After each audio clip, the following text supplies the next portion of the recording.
Hello student, आपका हमारे इस क्लास 12 की केमिस्ट्री क्लास में बहुत बहुत स्वागत है। देखो बच्चों, आप लोग यूपी बोर्ड एग्जाम्स की तैयारी कर रहे हो और जिसमें जो लेसन हम देख रहे हैं वो बायोमॉलिक्यूल्स, जैव अणु।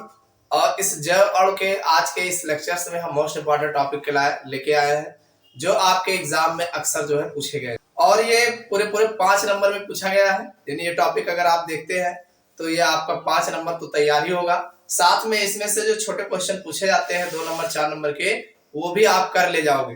तो चलिए आज की क्लास स्टार्ट करते हैं। और आज की क्लास में हम जो देखने वाले हैं, पहली बात तो ये देखेंगे कि न्यूक्लिक अम्ल क्या होते हैं। आपके बोर्ड एग्जाम में खूब पूछा गया है कि न्यूक्लिक अम्ल किसे कहते हैं, तो न्यूक्लिक अम्ल देखेंगे।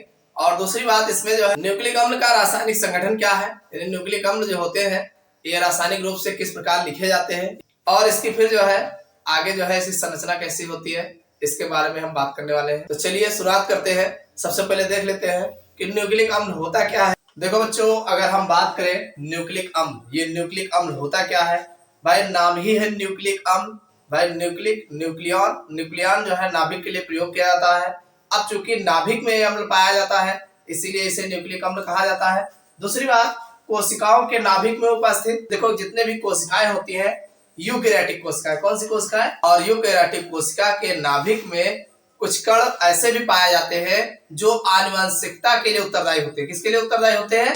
आनुवंशिकता के लिए अभी आनुवंशिकता क्या है, देखो ऐसे दैहिक लक्षण जो एक पीढ़ी से दूसरी पीढ़ी में स्थानांतरित होते रहते हैं उन्हें हम आनुवंशिक लक्षण बोलते हैं। यानी ऐसे लक्षण जो एक पीढ़ी से दूसरी पीढ़ी में स्थानांतरित होते हैं उसे आनुवंशिक लक्षण कहा जाता है। हमारा कोशिका होती है तो कोशिका के मध्य में जो नाभिक होता है तो नाभिक में कुछ कण ऐसे पाए जाते हैं जो आनुवंशिकता के लिए उत्तरदायी होते हैं और ऐसे कण को जो है क्रोमोसोम कहा जाता है। क्या कहा जाता है? क्रोमोसोम्स, जिसे गुणसूत्र कहा जाता है, सूत्र कहते हैं, क्रोमोसोम्स कहते हैं। अब ये जो क्रोमोसोम होता है वो किससे मिलकर बना होता है?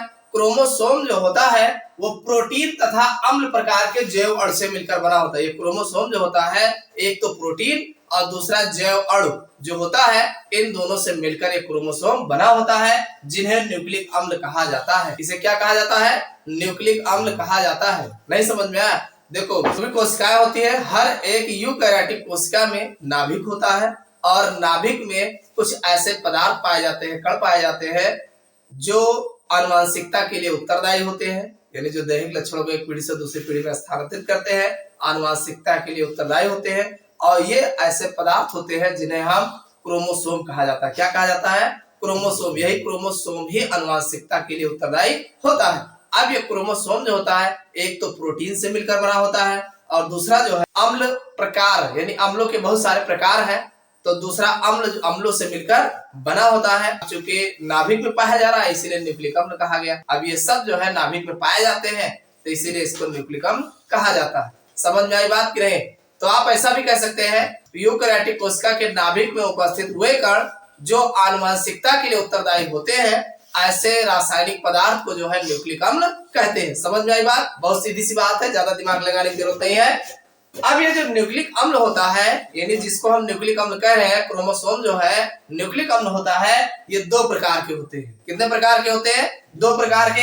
एक होता है डीऑक्सीराइबोज न्यूक्लिक अम्ल। डीऑक्सीराइबोज न्यूक्लिक अम्ल, डीऑक्सीराइबोज को डी कहा गया और न्यूक्लिक को एन कहा गया और अम्ल एसिड ए हो गया। यानी इसको डीएनए, एक को डीऑक्सीराइबोज न्यूक्लिक अम्ल जिसे डीएनए बोला जाता है, दूसरा राइबोज न्यूक्लिक अम्ल जिसे आरएनए कहा जाता है। यानी नाभिक में जो 2 कण आनुवंशिकता के लिए प्रभावी होते हैं, यानी जो दैहिक लक्षणों को ट्रांसफर करते हैं, जो न्यूक्लिक अम्ल बोले जाते हैं, एक होता है डीएनए, दूसरा होता है आरएनए। समझ में आ गई बात? अब आगे कहा गया इस प्रकार न्यूक्लिक अम्ल होते हैं। अब न्यूक्लिक अम्ल कौन होते हैं? डीएनए आरएनए होता है और कौन होता है? तो जो न्यूक्लिक अम्ल होते हैं वो न्यूक्लियोटाइड किससे मिलकर बने होते हैं? न्यूक्लियोटाइडों की इस लंबी श्रृंखला वाले बहुलक से मिलकर बने होते हैं। न्यूक्लियोटाइडों की लंबी श्रृंखला वाले बहुलकों से मिलकर बने होते हैं। अरे बहुलक मतलब होता है तो जो न्यूक्लियोटाइड होते हैं वो बहुत सारी संख्या में जो है आपस में मिल जाते हैं तो उसी को बहुलक कहा जाता है। तो न्यूक्लियोटाइडों की लंबी श्रृंखला वाले बहुलकों से मिलकर बने होते हैं, अतः इन्हें पॉलीन्यूक्लियोटाइड कहा जाता है। अरे जब बहुत सारे एक में मिल जाते हैं तो उन्हें हम पॉली शब्द दे देते हैं, ठीक है, इन्हें हम पॉलीन्यूक्लियोटाइड कहा जाता है। तो ये तो बात हो गई न्यूक्लिक अम्ल की। अब हम बात कर लेते हैं न्यूक्लिक अम्ल का रासायनिक संगठन क्या है। देखो बच्चों, अगर हम बात करें न्यूक्लिक अम्ल का रासायनिक संगठन क्या है, यानी न्यूक्लिक अम्ल किस प्रकार से इनकी संरचनाएं होती है, तो एक चीज ध्यान रखना कि सभी डीएनए, चाहे डीएनए की बात कर लो और चाहे आरएनए की बात कर लो, इसका अगर हम पूर्ण जल अपघटन कराते हैं, यानी जितने भी डीएनए है या आरएनए है, अगर इनका हम जल अपघटन कराते हैं तो जल अपघटन कराने पर एक पेंटोज शर्करा प्राप्त होता है। क्या प्राप्त होता है? एक पेंटोज शर्करा और फास्फोरिक अम्ल मिलते हैं। क्या मिलते हैं? फास्फोरिक अम्ल मिलते हैं और नाइट्रोजन युक्त विषम चक्रीय यौगिक प्राप्त होते हैं। क्या क्या प्राप्त होते हैं? एक पेंटोज शर्करा प्राप्त होती है, फास्फोरिक अम्ल प्राप्त होता है और नाइट्रोजन युक्त विषम चक्रीय वाले यौगिक प्राप्त होते हैं। ठीक, डीएनए के एक अणु में अगर हम बात करें तो शर्करा के अर्ध इकाई में, यानी जो शर्करा शुगर होता है, शुगर के अर्ध इकाई की अगर हम बात करें तो इसमें बीटा डी 2 डी ऑक्सीराइबोज होती है। अरे डीएनए होगा तो बीटा डी 2 डी ऑक्सीराइबोज होता है, जबकि आरएनए में बीटा डी राइबोज होता है। बात समझ में आएगी नहीं? डीएनए होगा तो बीटा डी 2 डी ऑक्सीराइबोज होगा और अगर डी आरएनए होगा तो आरएनए में बीटा डी राइबोज होगा। डीएनए होगा तो बीटा डी 2 डी ऑक्सीराइबोज होगा और अगर आरएनए होगा तो आरएनए में बीटा डी राइबोज होता है। बात समझ में आए? अब इसका अगर स्ट्रक्चर देखना चाहे तो बीटा डी राइबोज का स्ट्रक्चर इस तरीके से होगा। देखो, इसमें 1 2 3 4 5 कार्बन होते हैं और ये जो है बीच में ऑक्सीजन जो होता है, इस तरीके स्ट्रक्चर बनाना बड़ा आसान है। कुछ मत करो, एक बढ़िया ऐसा डिजाइन बना लो और ऐसे खींच लो, ऊपर OH रखना, फिर H रखना यहाँ पे और अब की बार H ऊपर कर देना, दोनों का OH नीचे कर देना और फिर यहाँ H नीचे हो जाएगा CH और यहाँ पर CH2OH लिख देना। क्या लिख देना? CH2OH लिखा गया है। ठीक, ये बीटा डी राइबोज होगा। सेम इसी तरीके का बगल बना लेना और इधर जब बगल बनाओगे तो इसमें क्या होगा? बीटा डी 2 डी ऑक्सीराइबोज होगा। अगर हम बात करें बीटा डी 2 ऑक्सीराइबोज को, देखो 2 लिखा है ना, तो दूसरे पर गौर से देखिएगा, इसके दूसरे कार्बन पर ऊपर H लिखा है, नीचे OH लिखा है, तो इसके दूसरे कार्बन पर जो है H दोनों पे होता है। क्या होता है?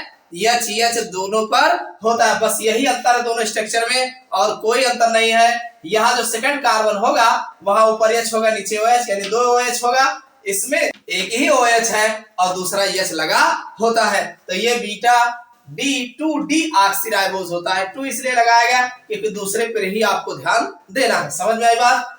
तो अब डीएनए में 4 क्षारक, एक चीज और ध्यान रखना, जो डीएनए होता है इसमें 4 क्षारक पाए जाते हैं। कौन से क्षार पाए जाते हैं? एडेनिन, गुआनिन, साइटोसिन तथा थायमिन। एडेनिन, गुआनिन, साइटोसिन तथा थायमिन, ये 4 क्षारक पाए जाते हैं। जबकि अगर आरएनए की बात करें तो ये 3 क्षारक तो सेम होते हैं। कौन कौन?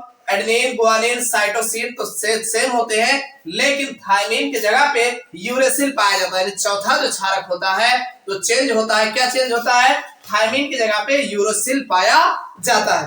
अब अगर आप एडेनिन, गुआनिन, साइटोसिन और थायमिन, यूरोसिल का स्ट्रक्चर जानना चाहते हैं तो इसका स्ट्रक्चर इस तरीके से बनाया जाएगा। देखो, ये एडेनिन है, एडेनिन का स्ट्रक्चर आप गौर से देख लीजिए, यहाँ ऊपर NH2 लगा है, ये N, यहाँ NH है, यहाँ N है, यहाँ N है, यहाँ 1 2 3 4 5 नाइट्रोजन परमाणु जो है आपको देखने को मिलेंगे।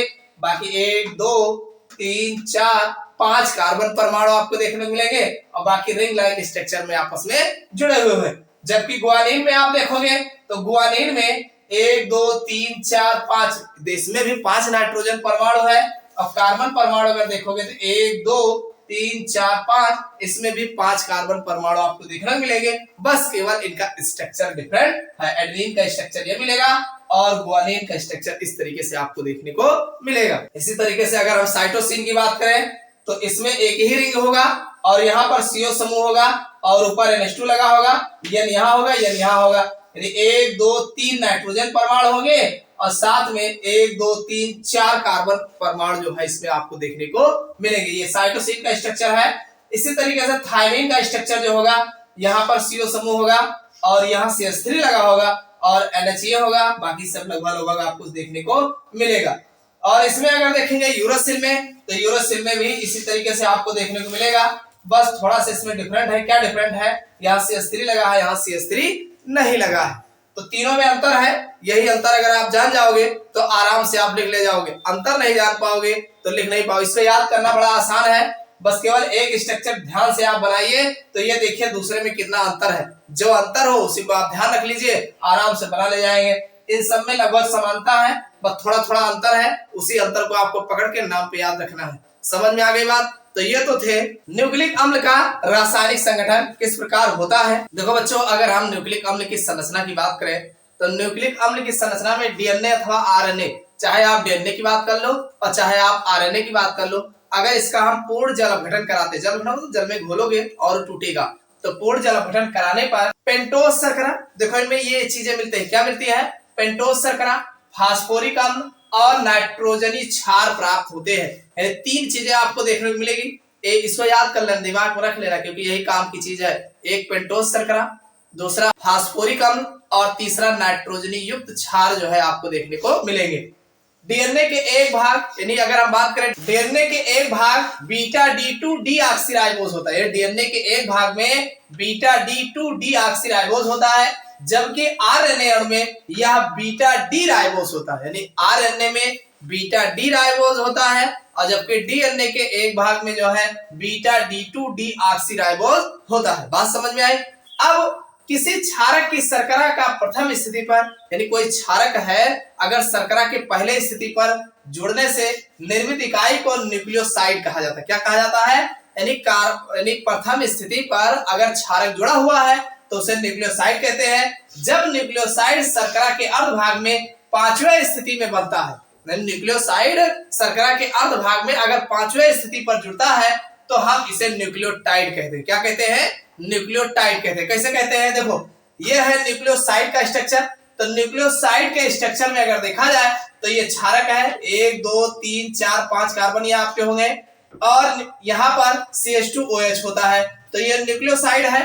अगर इसी में देखा जाए तो यहाँ पर फास्फोरिक अम्ल का जो है यहाँ पर जुड़ा हुआ होता है फास्फेट समूह। तो फास्फेट समूह में इस तरीके से पांचवें कार्बन पर जब जुड़ता है तो उसे हम न्यूक्लियोटाइड कहते हैं। अब न्यूक्लियोटाइड आपस में फास्फोडाइएस्टर बंध द्वारा, जो ये न्यूक्लियोटाइड होते हैं ये आपस में फास्फोडाइएस्टर बंध द्वारा संयुक्त होते हैं, यानी फास्फोडाइएस्टर बंध द्वारा जो है जुड़ते हैं, जो पेंटोस शर्करा के पांचवें तथा तीसरे कार्बन के मध्य स्थित होते हैं। कहाँ स्थित होते हैं? पांचवें और तीसरे कार्बन पर स्थित होते हैं। कैसे स्थित होते हैं?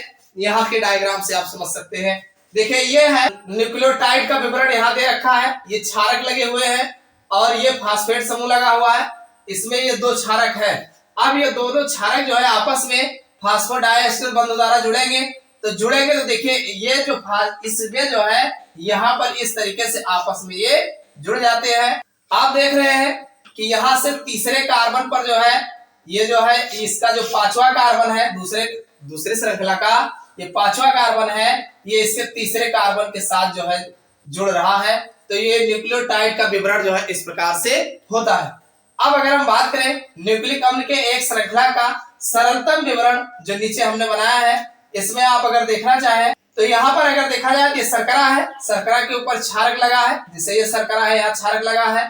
फिर फास्फेट समूह है यहाँ पर, और फिर शर्करा है भाई, ये फास्फेट समूह, फिर शर्करा पर क्षारक लगा है, फिर फास्फेट समूह होगा, फिर शर्करा होगा, फिर क्षारक। देखो ये जो है शर्करा है, इस पर ये क्षारक लगा है, ये फास्फेट समूह हो गया, ये शर्करा है और इस शर्करा पर जो है फिर क्षारक लगा है। इस तरीके से ऐसे बहुत लंबी श्रृंखला जो है यहाँ पर यन लगाया गया है, पूरे का होल यन, मतलब एक ढेर सारी लंबी श्रृंखला में आपस में जुड़े हुए होते हैं। तो वही लिखा है न्यूक्लिक अम्ल की श्रृंखला के अनुक्रम से संबंधित सूचना को इनकी प्राथमिक संरचना कहते हैं। यानी किस प्रकार से ये आपस में अनुक्रम में जुड़े हुए होते हैं, इनकी यह संरचना जो होती है वो प्राथमिक संरचना कहलाती है।